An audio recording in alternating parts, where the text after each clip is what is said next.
বন্ধুরা, খাঁচায় মুরগি পোষা আর শহর এলাকায় বাচ্চাদের বাসাবাড়িতে থাকা এক জিনিস। খাঁচার মধ্যে যেমন পাখিরা আবদ্ধ থাকে, বাসাবাড়িতেও কিন্তু বাচ্চাগুলো একা একা যারা থাকে তারা এরকম আবদ্ধ থাকে।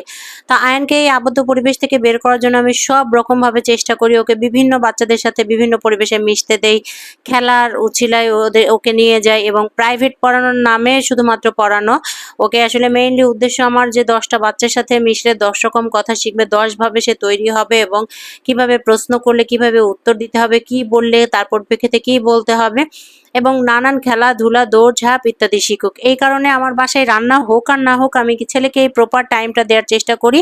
স্কুল, প্রাইভেট এবং বিকেলবেলা খেলাধুলার নাম করে ওকে বিভিন্ন জায়গায় নিয়ে যাই, বিভিন্ন বাচ্চাদের সাথে মিশতে দেই। তা আমি আসলে সারা জীবন ঋণী থাকবো সাফিউল পরিবারের কাছে। সাফিউল হচ্ছে আয়ানের বন্ধু।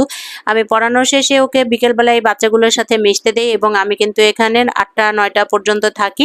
বাচ্চাদের সাথে ওরা খেলাধুলা করে এবং আয়ান যেহেতু দৌড়াইতে চায় না, একদম দৌড়াইতে পারে না।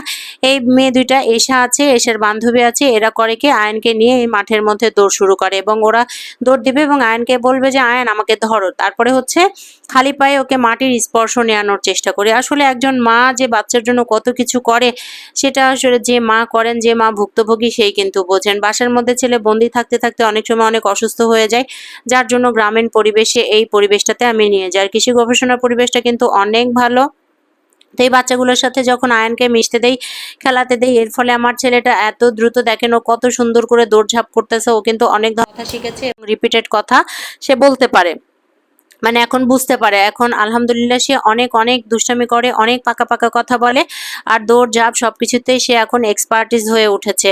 তো বাচ্চাদের আসলে বিকাশের জন্য আমার মনে হয় যে বাচ্চাদের সাথেই মেশানো উচিত। বাচ্চারা যদি বাচ্চাদের সাথে মিশতেই না পারে, তাহলে কিন্তু বাচ্চাদের বিকাশটা আসবে না। আমার ছেলের জন্য আপনারা সবাই দোয়া করবেন।